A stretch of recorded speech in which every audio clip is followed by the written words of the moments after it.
قرآن سناؤ. اور کیوں سناؤ؟ اس لیے کہ عرش والے نے حکم دیا ہے ابی سے قرآن سنو.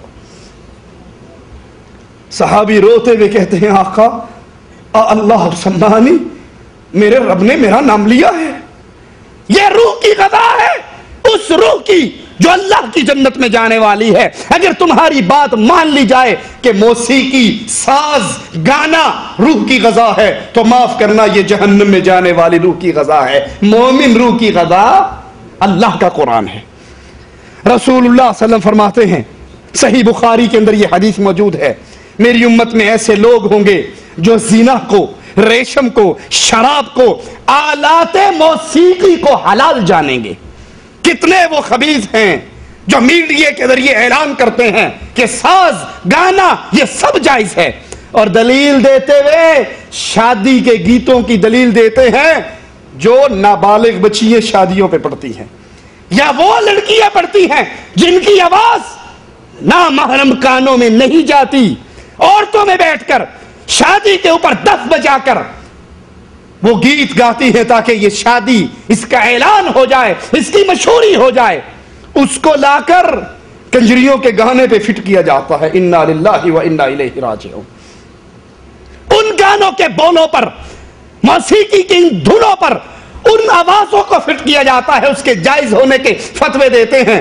ایک بس کا سفر کرتے ہوئے ایک خبیث گانے والے کے الفاظ میں نے اپنے کانوں سے سنے.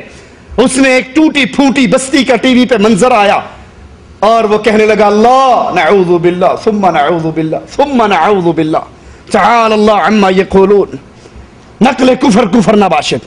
کہتا ہے اللہ دل تو ایک بستی ہے، اگر میری محبوبہ مجھے نہیں ملے گی تو یہ بستی اجڑ جائے گی. میرے دل کی بستی کو اجاڑ کر تو بھی پریشان ہو جائے گا. نعوذ باللہ ثم نعوذ باللہ.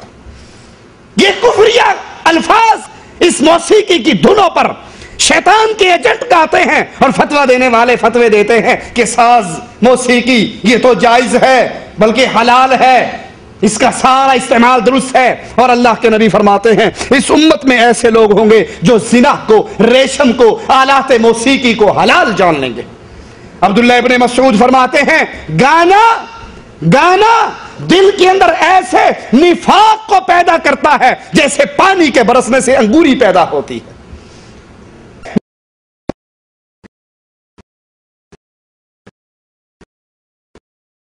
جس طرح پانی سے سبزہ پیدا ہوتا ہے، اس طرح ساز اور گانے اور موسیقی کے ذریعے دل کے اندر نفاق پیدا ہوتا ہے. گھروں کو ان گانوں کی آوازوں سے پاک کیجئے. اپنی گاڑیوں کو، اپنے کمپیوٹروں کو، اپنے جوال اور موبائلوں کو گانوں کی دھنوں سے، گانوں کی ساز اور موسیقی سے پاک کیجئے اگر آپ شیطان کے حملوں سے بچنا چاہتے ہیں. اور اگر نہیں تو یہ گھر جس میں گانے بجتے ہیں، یہ گاڑی جس میں گانے بجتے ہیں، یہ موبائل جس میں گانے بجتے ہیں، یہ تو خود شیطان کا مرکز ہے. یہاں پر پھر شیطانی اثرات نہ ہوں گے تو کیا ہوگا؟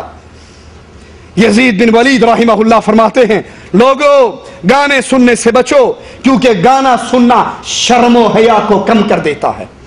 گانے کے اندر شرم حیا کی باتیں ہوتی ہیں یا بے شرمی کی، بے غیرتی کی، بے حیائی کی. کبھی کسی کو چھیڑنے کا ذکر اور کبھی کسی کو چھیڑنے کا ذکر، کبھی کسی ماں باپ کی بیٹی کی عزت کو چھالا جاتا ہے اور کبھی کسی لڑکی کے نام پر گانے بنتے ہیں. گانے سننے سے شرم و حیا کم ہوتی ہے، انسان کی شہوت بڑھتی ہے، مروت کو ملیا میٹ کر دیا جاتا ہے. گانا شراب کی نیابت کرتا ہے. جس طرح شراب کا نشہ انسان پہ چڑھ جاتا ہے، اسی طرح گانا بھی نشہ آور چیز کی طرح انسان پہ اثر انداز ہوتا ہے. آپ دیکھ لیجئے جن کی عادت ہے گانے گانا، فلمیں دیکھنا، ان کی زبان پر کبھی نہ کبھی کوئی نہ کوئی گانے کا بول رہتا ہے، اللہ کا ذکر نہیں آتا. کتنے ہی مرنے والے مرتے ہیں اور مرتے وقت بھی ان کو لا الہ الا اللہ نصیب نہیں ہوتا، کسی فلم کا گانا ہی ان کی زبان پہ چل رہا ہے. ابو حنیفہ رحمہ اللہ فرماتے ہیں گانا سننا گناہ ہے.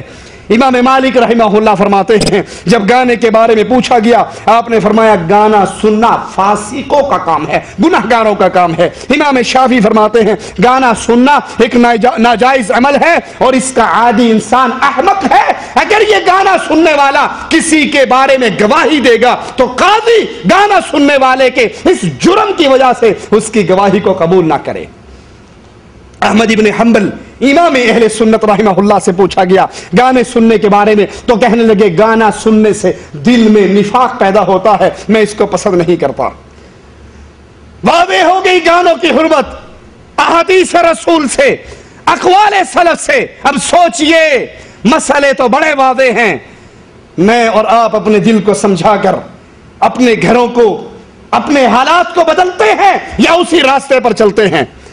اپنے گھروں کو شیطان کے حربوں سے بچانا چاہتے ہو، ان گھروں کو گھنٹیوں سے پاک کر دو۔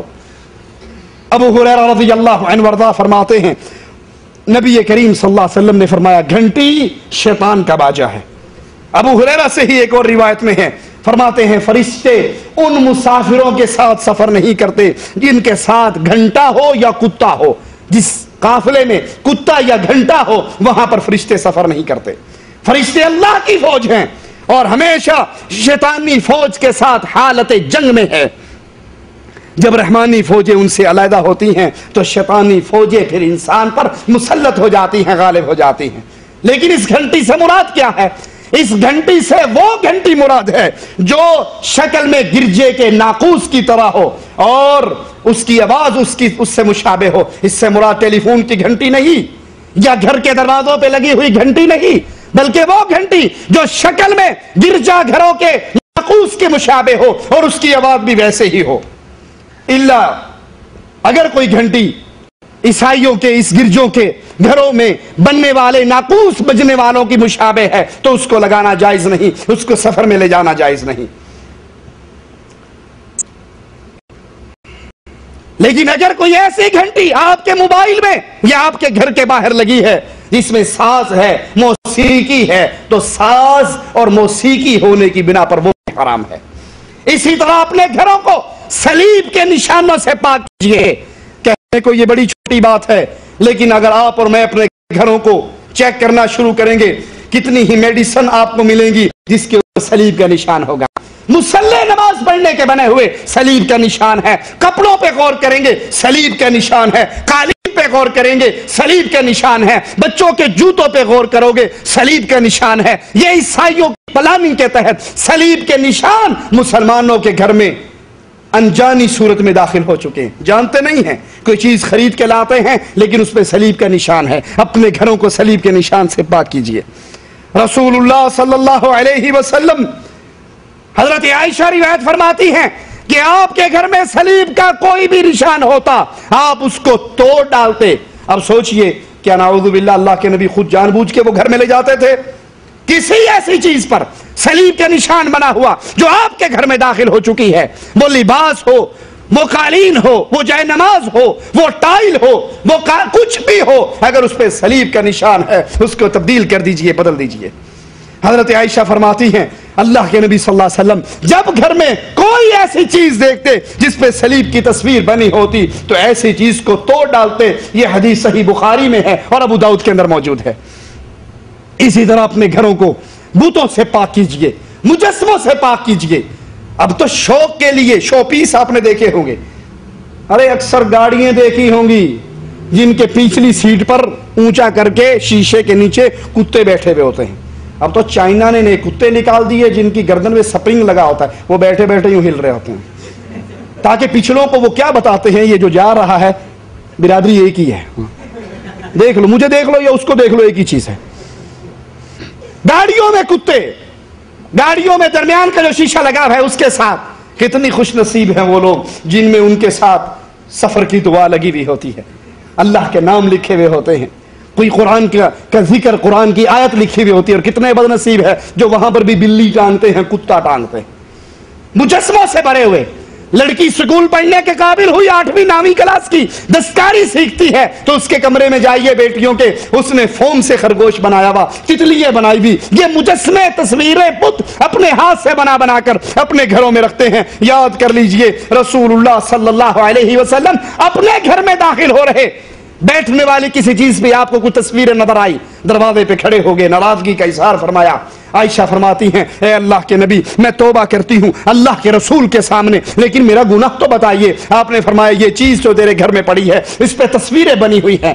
کہا یہ تو میں نے آپ کے بیٹھنے کے لیے منگائی ہے۔ کہا ان تصویروں کو بدل ڈالو، پھاڑ ڈالو۔ گھروں میں تصویریں، گھروں میں مجسمے. اور اب تو اللہ رحم کرے تو کرے، کہیں کرکٹ کا عشق ہے اور کہیں فلموں کا عشق ہے. کسی کے گھر میں آپ کو کنجریوں اور کنجروں کے پوسٹر ملیں گے، اور کسی کے گھر میں آپ کو عمران خان، وسیم اکرم، ظہیر عباس، عرفان پٹھان، ان کے پوسٹر ملیں گے. اس نے چھکا مارا تھا، اس نے چوکا مارا تھا، اس نے بولڈ کیا تھا، اس نے یہ کیا. ارے ایک میچ تیرا بھی تو لگا ہوا ہے شیطان کے ساتھ، تو بولڈ ہوا یا بچ گیا؟ تو نے کیا کیا؟ اس کی کوئی فکر نہیں. گھر مجسموں سے بھرا ہوا. یہ میں مری گیا تھا وہاں کی تصویر ہے، یہ میری پیدائش کی تصویر ہے، یہ دادا ابو کی تصویر ہے جو گھروں کے اندر، کمروں کے اندر سجی ہوئی ہے. یہ شادی کی تصویر ہے. اور دیوس بے غیرت اتنا ہے، اپنی بیوی کی شادی کی تصویر مجلس میں لگائی، بیٹھک میں لگائی ہوئی ہے. بیوی تیری ہے، دکھا لوگوں کو رہا ہے کہ ایسے سج کر میرے سامنے آئی تھی.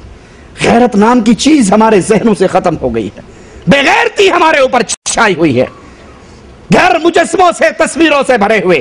اور اگر ان سے بچ جائیں تو پھر بیگم صاحبہ جب سامان منگوانے کی لسٹ بناتی ہے، ہم ہی لوگوں کو لسٹیں ملتی ہیں، وگرنہ تو بیگم برقع پہن کے، برقع کہاں نصیب ہوتا ہے، وہ ایک چھوٹا سا گلے میں دوپٹہ ڈال کے، پرس لٹکا کے ہم آپ کے ساتھ جاتی ہیں شاپنگ کرنے کے لیے. اور شاپنگ میں سب سے پہلے اخبار جہاں خریدا جاتا ہے، فلمی ڈائجسٹ خریدا جاتا ہے، جاسوسی ڈائجسٹ جس کے صفحے اول کے اوپر بے غیرت کسی بدکار عورت کی تصویر بنی ہوتی. گھر مجلوں سے، فلمی پوسٹروں سے، اخبارات سے بھرے ہوئے جس میں تصویروں کے انبار لگے ہوئے. آئیے رسول اللہ صلی اللہ علیہ وسلم کی حدیث سنیں. آپ فرماتے ہیں جس گھر میں تصویر ہو رحمت کا فرشتہ داخل. جب رحمت کا فرشتہ داخل نہیں ہوگا تو کون داخل ہوگا؟ شیطان داخل ہوگا یا نہیں؟ شیطان کا اثر اس گھر پہ رہے گا یا نہیں؟ ابو ہریرہ فرماتے ہیں، رسول اللہ صلی اللہ علیہ وسلم کا ارشاد بیان کرتے ہیں کہ اللہ کے نبی نے فرمایا جس گھر میں مجسمے ہو. کسی کو سمجھاؤ بھائی یہ تصویر ہے. جی نہیں مولوی صاحب، یہ تو ڈیکوریشن پیس ہے. یہ بغیرتی کا نام نیا آیا ہے، اصل میں اس کو مجسمہ کہتے ہیں. یہ ڈیکوریشن پیس تیری بیگم نے پٹی پڑھائی ہوگی. ڈیکوریشن پیس میں جانوروں کی تصویریں، جانوروں کے مجسمے. اور اللہ کے نبی فرما رہے جس گھر میں مجسمے ہو، تصاویر ہو، وہاں فرشتے داخل نہیں ہوتے. امام نووی رحمہ اللہ فرماتے ہیں کہ اس میں کوئی فرق نہیں کہ اس تصویر کا سایہ ہو یا نہ ہو. جو مجسمہ، جو بت بنا کر گھروں میں رکھے ہوئے ہیں، وہاں پر فرشتے داخل نہیں ہوتے. حضرت سعید بن ابی الحسن فرماتے